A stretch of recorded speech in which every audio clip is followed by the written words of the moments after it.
Hello, everyone. I'm Pete Simon, editor-in-chief at Live Right. I'm so pleased to be speaking with Kirsten Bakis, whose new novel, King Nix, will publish in February.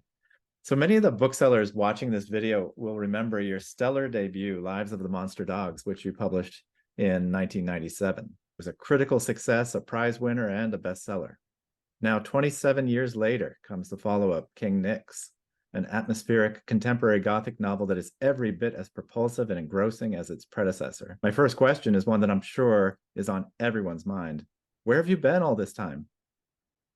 Well, first of all, thank you so much for all of your kind words. Basically, where I was all this time was living life, raising children. I was working as an editor. I was teaching writing, which has taught me a lot over the years as a writer.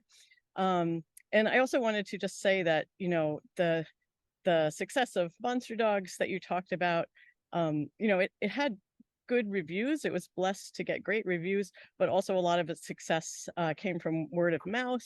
And a lot of that had to do with people like readers, librarians, independent booksellers recommending it to people, putting it on the staff picks shelf, and things like that. And so I'm so immensely grateful for that. Like that gave me the life that I have as a writer. So it's nice to have the chance to just be able to kind of say that.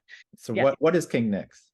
So King Nix is an imaginary entity, uh, originally a toy, a tin bird toy that Anna's father gave her in the story, totally fictional, who sort of grew in her imagination into a story character, into almost a kind of a minor god, just somebody she would talk to.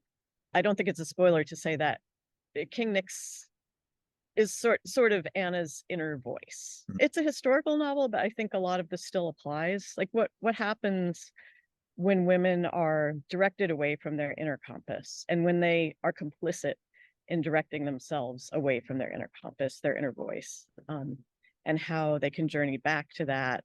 She had a breakdown before the beginning of the novel, and she went away to a sanatorium where she was cured by having her thoughts directed in a certain healthy direction.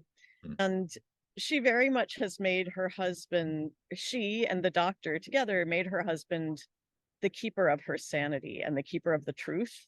Mm-hmm. And one of the fascinating things to me is that the keeper of sanity is like completely insane. Like Charles Fort, he's very a wacky guy with very crazy ideas about how the world might work. And she signed her sanity over to him, and I think that's something that women nowadays can still relate to very much. I think there's so much woven into our culture that discredits women's voices, but patriarchy requires women's truth to be doubted.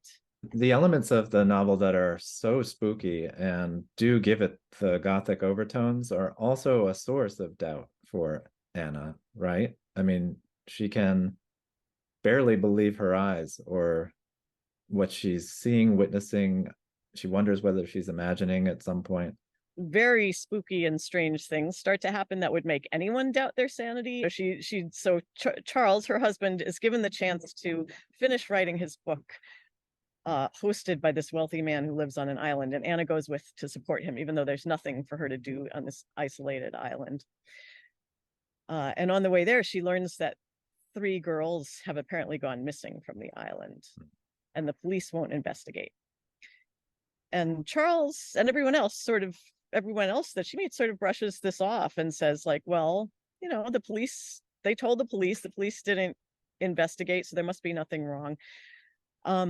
But this begins to awaken in Anna memories of a friend who was lost, who ran away and was never heard from again. And so on the island, she is convinced that she sees the ghost of this friend. On top of that, their host is a strange, mysterious man who they haven't seen, and there are rumors about him.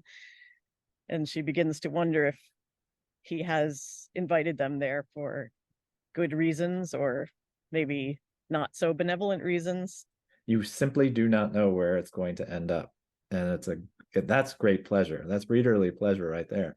but it also makes you think about all these issues that you've talked about. And it truly is a very powerful and revelatory feminist novel because of that. It's a great book. Thank you. Thank you so much.